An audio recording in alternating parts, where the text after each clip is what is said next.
Good morning, good afternoon, and good evening. It's Rhona Rees here, voice of Bev in Littlest Pet Shop, Sova's Voice Arts nominee, all-round performer and creator, and I am hanging with Galaxy on Comic-Con Radio.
And good evening. This is Galaxy signing in for Comic-Con Radio.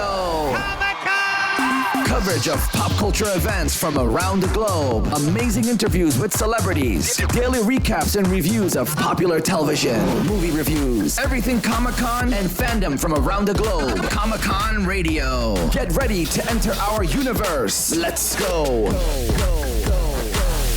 Good morning.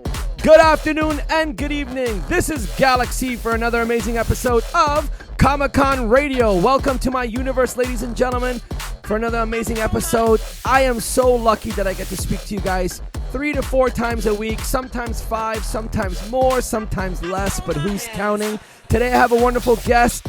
She is in movies, TV shows, and she's an amazing voice actor, actress, whatever's correct these days. You can call her whatever you want. Today, I have the very cool Australian Rhona Rees in Comic-Con Radio Studio. Welcome, Rhona. How are you? Wow, that was an awesomely high energy welcome there. I'm great. I gotta have another coffee to get up to your energy level. I love it. You know, if I'm dull in the intro, people are going to be like, boring. If I come out, hey, what's up, guys and gals? This is the cool cat, and today No, I don't do that.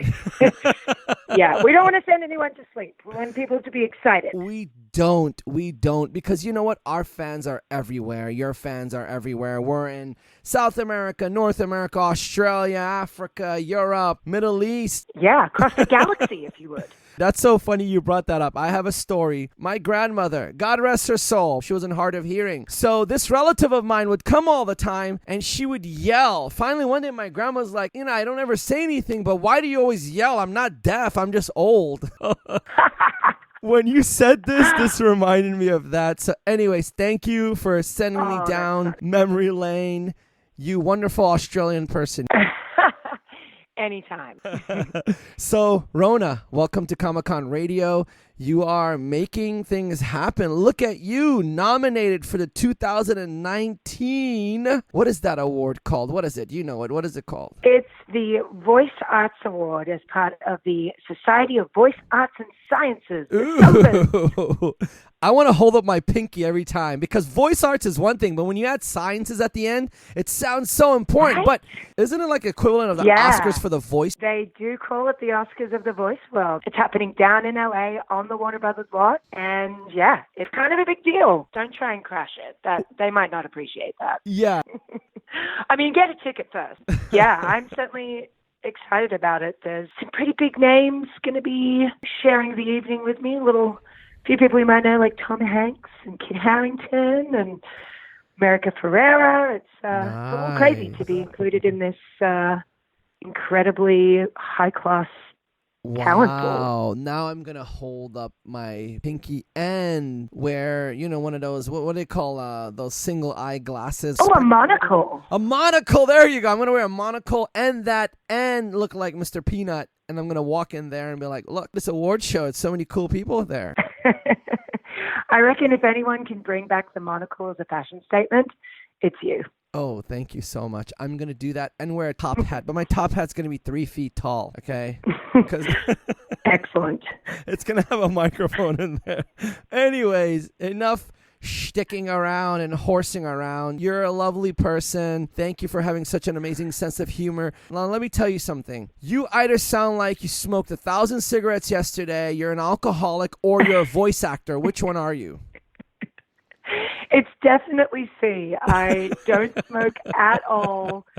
I do enjoy whiskey on occasion. This is just, what my genetics gifted me with. And fortunately, it's, managed to voice some really fun cartoon characters and sell a lot of cars. And yeah, it's given me a very great career, this texture in this voice.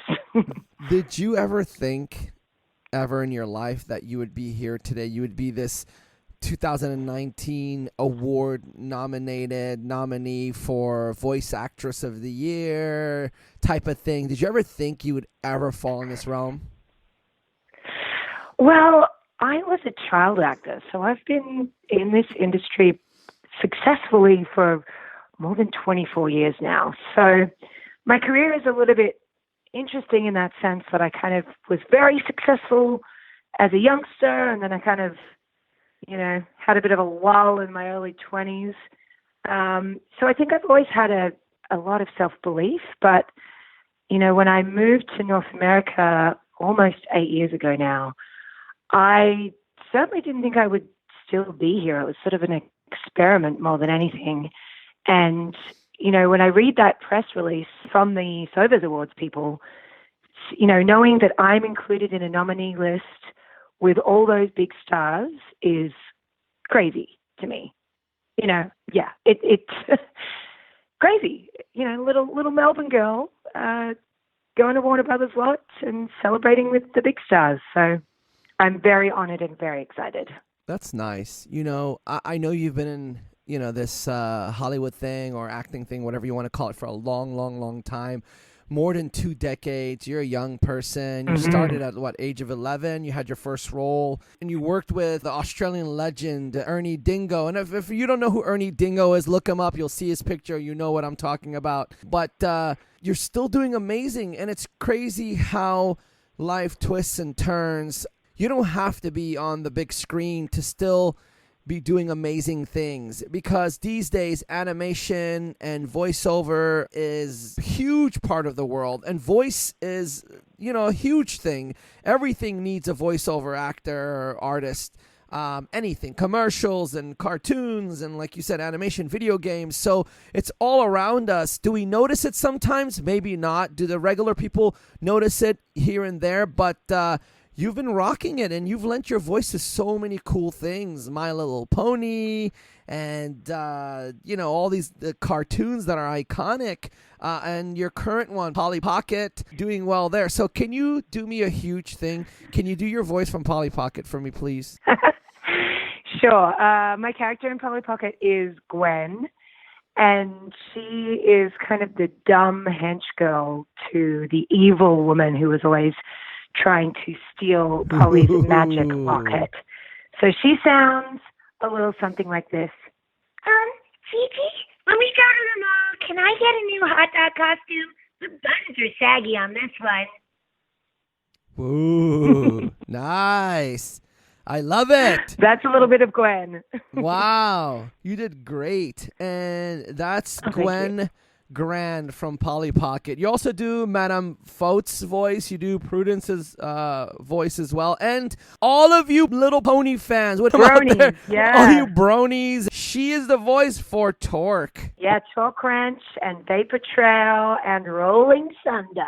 Wow, that's amazing. Do you sometimes ever confuse your voices? I had Carrie Walgren and a bunch of other amazing voice actors here on the show, and they tell me that they don't get confused. Do you ever get confused with your voices? Well, it depends on the frequency that you're recording. You know, with a job like Polly Pocket or Littlest Pet Shop where you're recording every week, you know, you get locked into that character and there's no confusion to be had. But sometimes, you know, you play a smaller character and they're bringing you back in the next season and you haven't done that voice for, you know, 18 months. Sometimes you need a little reminder, but fortunately that's why we have sound engineers who have little voice references ready to rock. And usually once you hear yourself saying a few lines, you can usually find your way back in pretty quickly. Nice. Do you think your Australian accent helps you a little more with these voices, or it's much harder?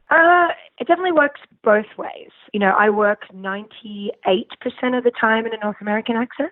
But then the fun thing is I kind of have this other totally different, unique accent ready to go when anyone wants it. So in some ways it makes me unique, but most of the time I'm working in a North American accent. And I worked very hard to make sure that is at my disposal whenever I need it. Nice. That's wonderful. You know what? I can do a cartoon voice. I could do a lot of cartoon voices. You know, actually, I wanted to get into voice acting since I was like 10, but I got into radio and this stuff. And, you know, I just put that in the back burner. But I have a cool cartoon voice I can do as well. Okay, let's hear it.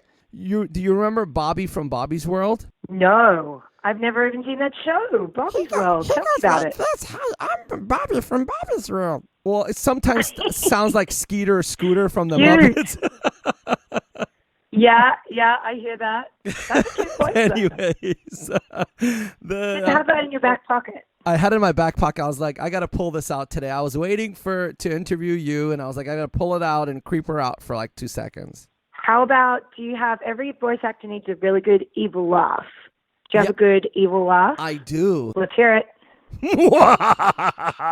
There you go. Ooh, that is pretty good. Well done. You know, I learned how to do the baby voice with Kari Walgren. She does a really good baby voice. And she showed me how to do that. Well, now I want to hear that too. This is turning into a big audition. Look at this. Look. Here, you ready? 3, 2, 1. You guys ready? Scary baby. If my baby sounded like that, I'd be like, take it back. There's something wrong. You like that one? This one's possessed. I'd like a new one, please.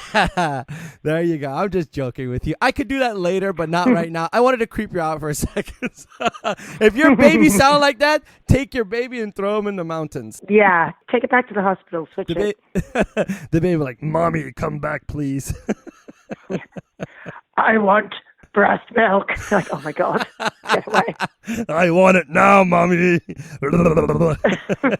Anyways, where is this going? Well, down the drain. Yes, it is. That's where it's going, but we're going to take it out of the drain. I have a nice plunger. I'm pulling it back out. So, Rhona. Yes. Australia. Mm-hmm. Do you love it still? Do you go there still? Because I know you are Canadian now. Well, not a Canadian. You're still Australian. Yeah. You live in Canada. So how is it going from like one side of the world? I just passed my citizenship test, so. You did. Congratulations. Yeah, so once I take the oath and sing the song and get my passport, I will also be Canadian. Nice. So are you going to be like a dual citizen or like just a Canadian now? Yeah, dual citizen. Both passports. Look at you. You belong to 2 countries. I only belong to one, America. Look at you. Man, I want to belong to 2 countries. I don't think you could belong to America and Canada at the same time. Can you simultaneously? I have to look into that. You can, yes.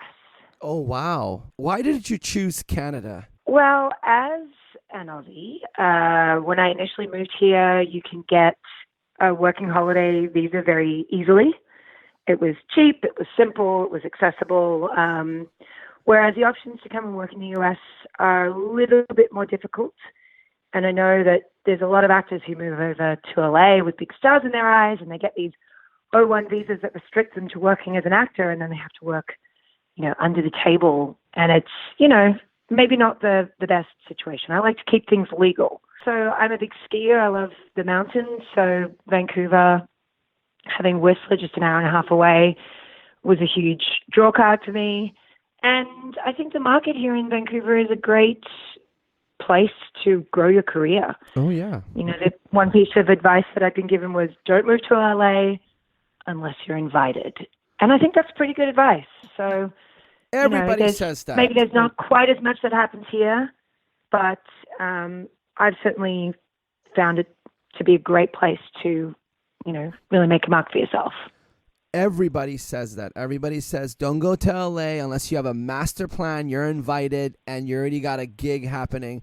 A lot of people that move to Canada have a great, successful start. It's a good intro. It's your, getting your prerequisites in a nice way. There's a lot of superhero fandom stuff to work on. Warner Brothers, get on some kind of superhero show and stuff like that. So that's great that you do that. You have a great head on your shoulders. But look, you've been in the business over 2 decades. You're very advanced. You started when you were 11. People are counting now over 2 decades. They can do the math. So you don't look a year past 19. I'm telling you, you still have this baby face. No, you do. Come on. Galaxy. I got a face for voiceover. That's what they say. Ooh, that's a good one. Wow, that's amazing. So, you know what? A lot of people don't know that you've been a little bit busy as well. Not just, let's put your voice stuff aside. We'll talk about that a little bit later because your award's a big deal. It's happening. You're so excited probably inside. You're like screaming inside, but you're holding it in. You were on Woo Assassins. You were on Hallmark's Mystery 101. You were in Legos. And that's a cartoon. I don't want to talk about that one, but let's put the cartoons aside. You've been in a lot of TV shows that are doing really well and these Hallmark stuff. And you have a face for a Hallmark movie. They should cast you as the love interest for, Zach from Saved by the Bell or somebody in a new Hallmark movie because you have that face. You can pull it off. They don't need to bring old recording artists to play the love interests of people in Christmas movies anymore. So. Yeah. I mean, that sounds amazing. I'd watch that movie. What are we going to call it? It's called... They've always got an interesting title like, Love at Christmas or A Christmas Wish. How about an Aussie Christmas? For some reason, I'm assuming. Ooh, Christmas Down Under. Yes, Christmas. I like that. Well, that might sound pornographic.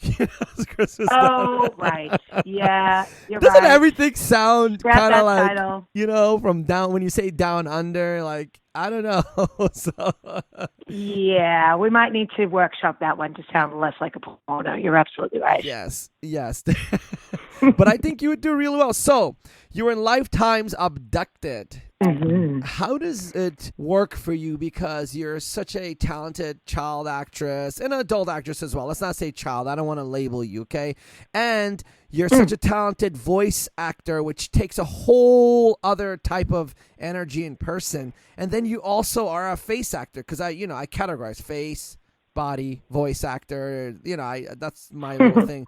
So how can you differentiate the two, and which one do you like more? Ooh, I mean, I feel so fortunate that I get to work across media and across genres. And it's so cool to be one day on set of something like The Mary Stalker Story, which is, true crime, really dark subject matter, very serious, on camera, in costume, the whole thing. And then the next day, be in the studio playing, a plucky little turtle who just wants to be the best little turtle she can be. It's, that's, if they say variety is the spice of life, I'm living a very spicy life, which is great for me because that's what I enjoy. And then one or the other, I don't know, it's so hard to choose because I love doing on-camera work because I get to use my whole body. I love getting in costume. I love having my hair and makeup done. I love that I really get to connect with other actors and really create a whole world. But then on the other hand, I love the limitlessness of roles that I can play as a voice actor.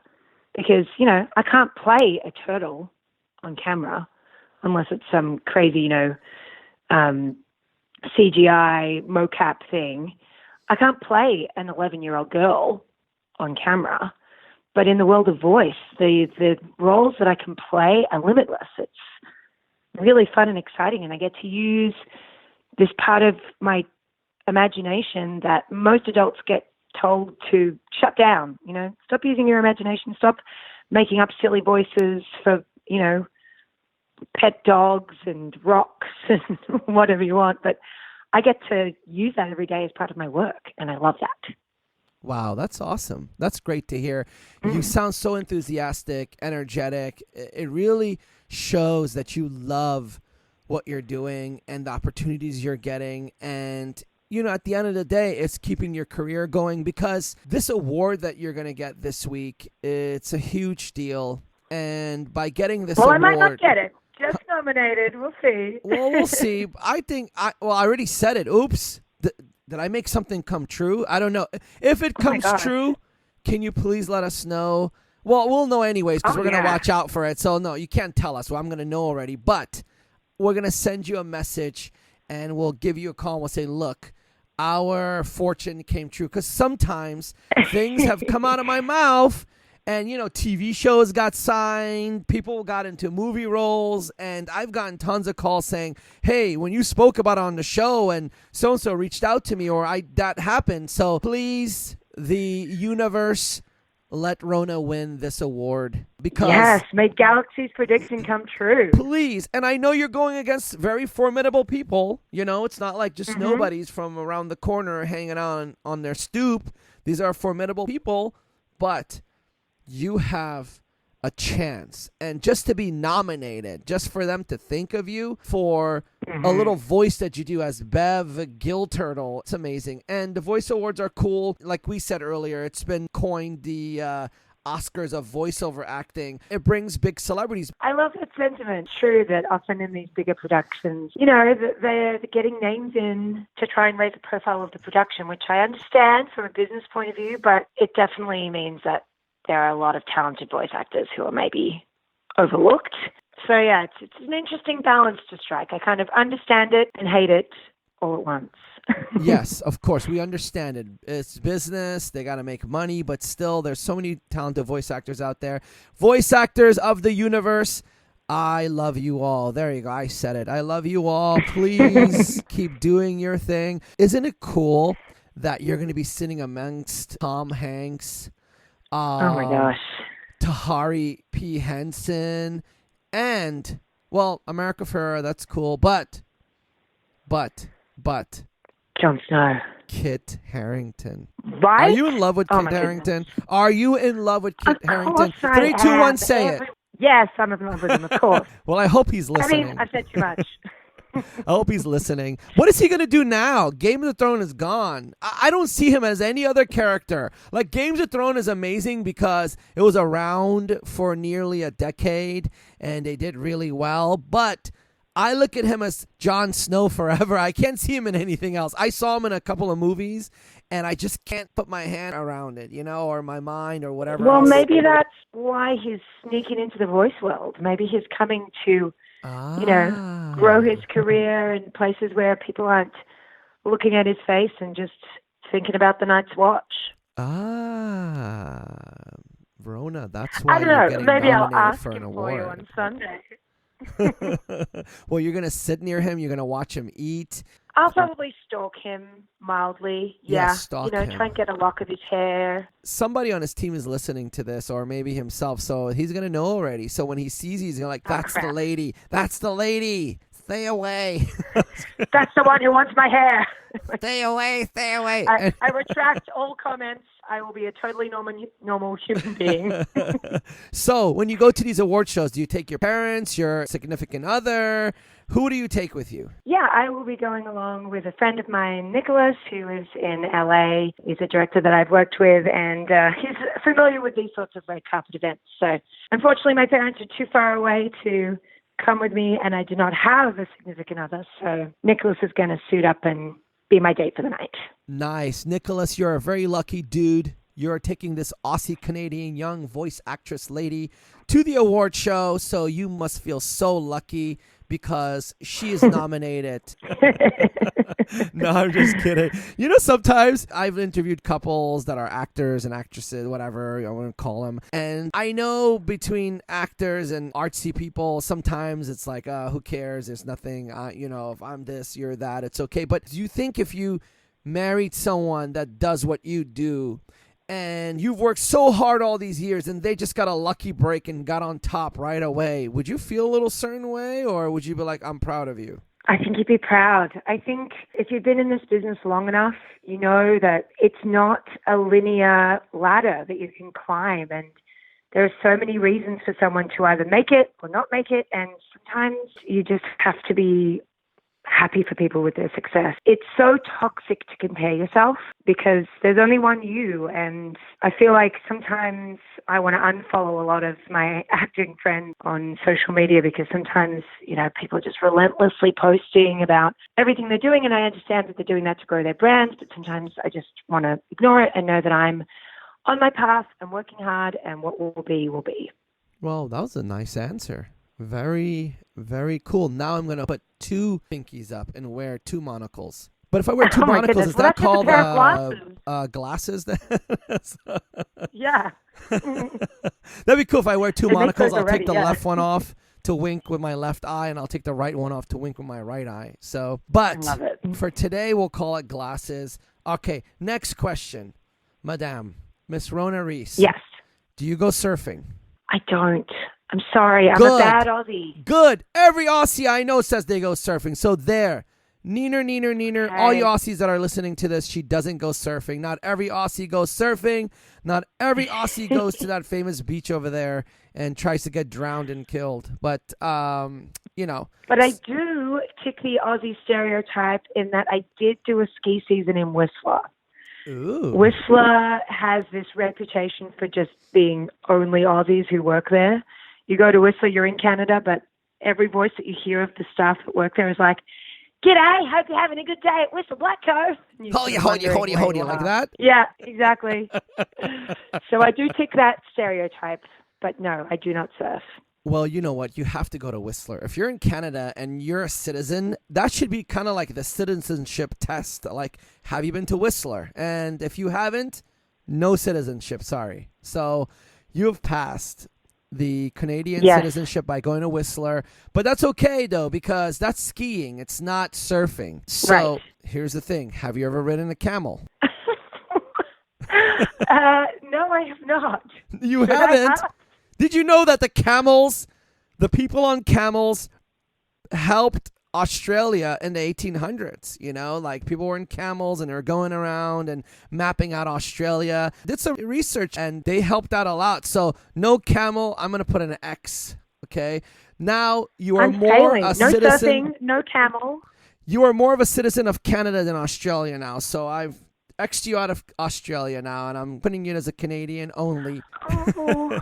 I don't want that. I still love Australia. Okay. I know I kind of dodged your question earlier. I do love to get back as often as I can. I have most of my family are there that I'm very close to and feel very fortunate that we live in the era of Skype and WhatsApp and FaceTime. And last year I went back 3 times, which was a little excessive maybe. And I'll be heading there in March for a check-in. But unfortunately, some of my family lives in Sweden as well. So we're kind of all spread across the globe. So this year, last year was Christmas in Australia, and this year I'll be heading to Sweden to spend it with my brother and his family. Nice. So are you working on any special projects while you're on these trips, or these trips are just solely for you to relax and get away from things? I mean, I'm a bit of a workaholic. I'm guilty there as charged. So I will definitely be working while I'm away. I am currently in pre-production for a short film that is funded through a fund called the Harold Greenberg Fund and Creative BC. And we have a casting session tomorrow. It's very exciting, and we'll be shooting in January. So while I am in Sweden, relaxing, catching up with my brother, spending time with my cute little nieces, I will definitely also be preparing for that shoot. Nice. So, you being such an amazing voice actress and being awarded by the Society of Voiceover Artists of the United States of America and Sciences of the United States of America, with getting that award, do you have a voiceover studio in your house, or do you strictly go to like external studios? I have a closet, as most voice artists do, set out with my microphone on stand and a bunch of sound foam, where I can record my auditions, but it is not broadcast quality. So I love anytime that. I'm actually recording a gig, I go into the studio. But anytime I'm auditioning, I just step into the closet. We'll step out of the closet, baby. Yeah, I come out of the closet almost daily. Oh, wow. There you go. You know what? I respect you so much for that. I'm going to tell a little secret for everyone out there. I started in the closet, too. All the good ones. And now you're out of the closet. And now I'm out of the closet. Ta-da! I'm out in the universe. But here's the thing. Every amazing person has a closet studio. Yeah, it's great. I love my closet Isn't it? studio. You don't need to put any eggshells, cozy. no foam. Your jackets and your clothing muffles the sound, and it's fun. Sometimes I do stuff, and my team's like, what the hell are you doing? We have a full studio here, and blah, blah. I'm like, I just love it. I could do anything. And that's why you're so talented, because you're probably in your closet. It's your little universe, and you could just do and say whatever you want, and you knock those auditions out of the way. Wow, that's so respectful. I love that. That's so amazing. It is funny. Sometimes I do think that my neighbor upstairs might be getting a little concerned because, you know, if I'm recording an audition for a video game or something, you might be having to do screams or like hits and knocks or screaming. My closet is actually a little closet under the stairs, kind of Harry Potter style. Nice. So if she's sort of up above where my closet is, I think sometimes she might think I'm having an episode, but she keeps to herself. She thinks that you have major issues and you need help. What if someday you're probably like getting out of your house and there's like people with white clothing ready to take you? They're like, ma'am, are you having an episode? And then you're going to say, no, I'm just a voice actor. You know what? That's a cool thing to say. So if anybody's like having an episode, you could just say you're a voice actor and that's it. You get away with it. Yeah, to get you out of anything. Yeah. You know, you're hearing voices because you're reading the other characters' lines in your head. So, getting that award, I keep going back to that because it's such a cool thing. How does it feel inside right this second that you're nominated for that? It feels tingly. Yeah, it's that excitement and anticipation. Actually standing here in my shoes that I'm planning to wear on Sunday, trying to break them in because they're quite high, and I'm 5'9", so I don't usually wear very high heels. You're going to be like 6'5" with those. Yeah, I'll be pretty tall. They're going to be like, who's this hot mama coming up that's 6'4"? Is she a volleyball player? Ma'am, the volleyball awards are that way. This is for voice artists. Well, that's cool. That's nice. So you're breaking into shoes. Comfortable. Are you going to put your hair down or up for the award show? I think I'll go up. I have a nice sort of off-the-shoulder gown, so I think to show off my neckline, perhaps a little updo might be the trick. Wow. Yeah. Is this one of the most prestigious awards that you've been nominated for? 100%. 100%. I mean, I go along to all the award shows that we have here in Vancouver.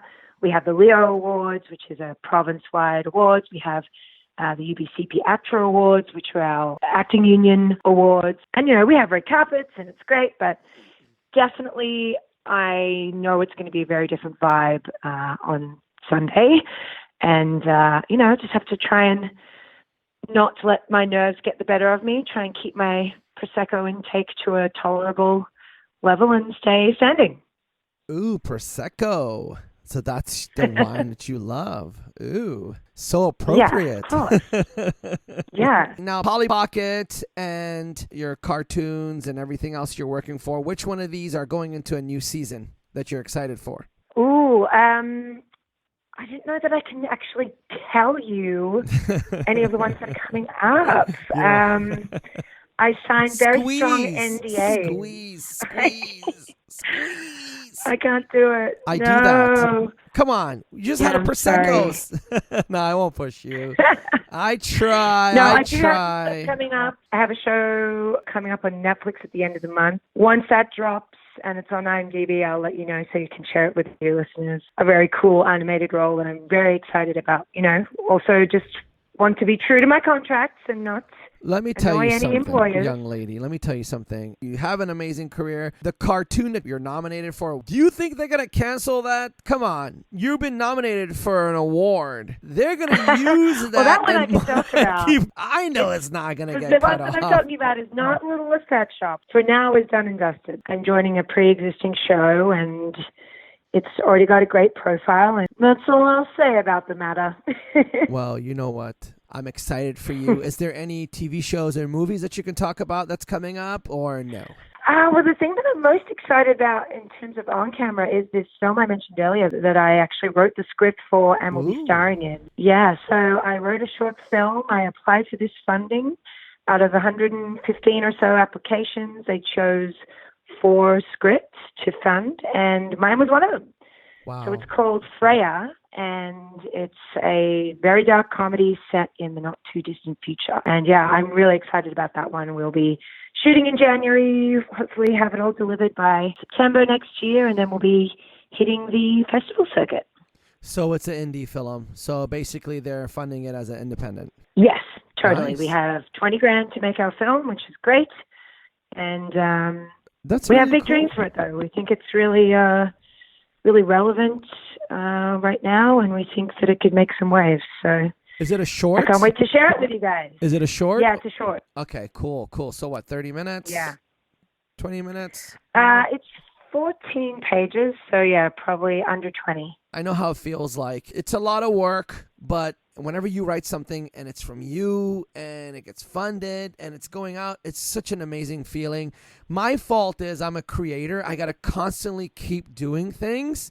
That's not a fault. That's a strength. Yeah, but to me it's a problem because it's like never ending. But Yeah. That's something to be proud of. That's amazing. So right now, you have to knock on a lot of wood so you don't get jinxed and no bad voodoo or jubu or anything on you. I know in Australia there's a lot of superstition against this stuff, right? The evil eye and all that stuff. But knock on wood. You're going to do great. You're nominated for an amazing award. You're coming out with your short film. You're going to be doing all these great things. You have a history in acting.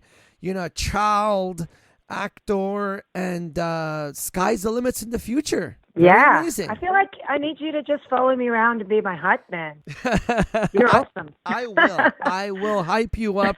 When your short film is ready to come out, you better come back on and you better tell us about it. Yeah. I am forever your friend. Anything you need, I am here, madame. Love it. And with that said, is there anything you want to tell the fans before we head out? Ooh, I have one other thing, but again, it's like under NDA, so I shouldn't talk about it. I got to come back on in like a year and give you an update on all the things that I will then be released and free to talk about.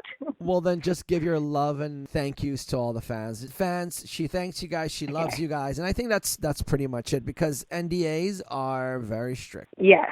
Yeah, I really appreciate you having me on the show and super stoked that people might want to listen to a little bit about my life and encourage everyone to keep creating like you are. Well, they should, and you should, and your life is great, and I can't wait to have you back on. Can't wait for your stuff. And if people want to get a hold of you, what is your social media? Ooh, my Twitter is at Rhona R. That's RHONAR. My Insta is at RNER. Those are my initials. And my Facebook is at Rhona Rees Actor. I was not smart enough to make all my handles the same. Take your pick. Well, it's okay.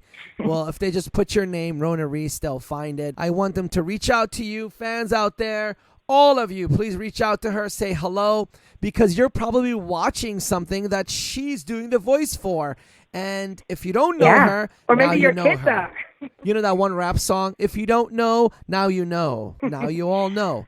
So I think that's the fun thing about being a voice actor is that I'm often haunting people from afar. Ooh. You know, I'll get text messages and so-and-so will be like, well, you just tried to sell me a Hyundai when I was watching the game at the pub. Can't escape me. I'm everywhere. You sold me a Hyundai. Wouldn't it be crazy if they're watching one of the cartoons you're in and then you sell them a car during break time? Booyah, that's what it is. Yeah, you can't escape. You can't escape you. Well, anyways, they shouldn't escape you, Rhona. You're an amazing person. And with that said, we're going to head out. Are you ready? Ready. All right, ladies and gentlemen, good morning, good afternoon, and good evening. This is Galaxy with another amazing episode of Comic-Con Radio with the lovely Rhona Rees. Please follow her, support her career, root for her, follow her on social media. Tell her you heard her here on Comic-Con Radio. And with that said, Rhona, are you ready to blow kisses to the universe? Ready? I am. 3, 2, 1. Mwah, a billion kisses. Mwah. Wow, lovely. A billion kisses to everybody out there.